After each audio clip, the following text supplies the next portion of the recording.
In the previous movie, you were introduced to the process groups in more detail. We covered a few more high-level details and reviewed the initiating process group. We'll move on to the planning process group next.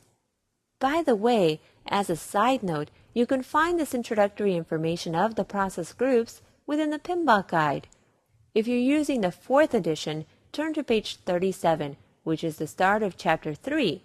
You'll find this information and more within this chapter. But let's now move into the largest process group, planning. Planning consists of 20 of the 42 processes.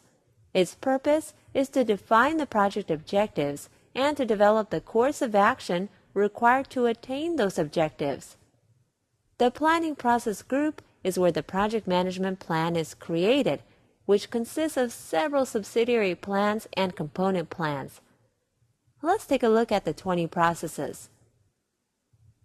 We have develop project management plan, collect requirements, define scope, create WBS, define activities, sequence activities, estimate activity resources, estimate activity durations, develop schedule, estimate costs, determine budget, plan quality, develop human resource plan, plan communications, plan risk management, identify risks, perform qualitative risk analysis, perform quantitative risk analysis, plan risk responses, and plan procurements.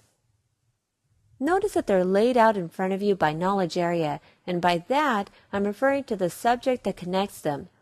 For instance, define activities, sequence activities, estimate activity resources, estimate activity durations, and develop schedule all belong to the time management knowledge area, a very important area for the PMI SP exam. This should raise a big flag that the majority of the time management knowledge area processes occur during the planning stages of the project.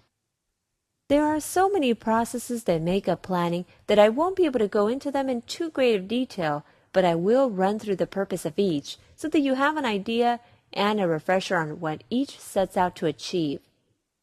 Develop project management plan, just as the name implies, is the process where the project management plan is created. As you can imagine, it's one that gets revisited often as the subsidiary plans are generated and refined. In some cases, the planning takes place over time through progressive elaboration. As more information becomes known, additional planning takes place. Remember that the processes are iterative. Next is collect requirements. Here, the needs of the stakeholders are defined and documented. Of this, the requirements are determined, which are necessary to meeting the project objectives.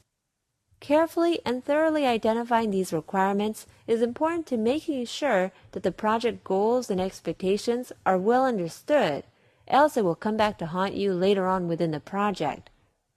Define scope is where a detailed project scope statement is generated. Future project decisions will be based on this project scope statement. It helps to create project boundaries and prevent scope creep. Create WBS, which refers to work breakdown structure, is where the project deliverables are divided into smaller, more manageable components. We'll cover the WBS in detail as part of this course. You'll need to understand the WBS, and this is important and it'll help you practice as well. PMI has a standard for creating work breakdown structures. As a PMI member, you can download it in the same place as the practice standard for scheduling.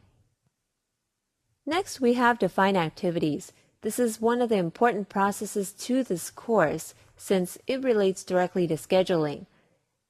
The 4 processes that follow also relate to scheduling. Define activities is where the activity list is created, which contains the activities to be performed. Since planning is so large, let's go ahead and pause this movie here and we'll cover the process group within 2 parts. We'll continue with planning in the next movie.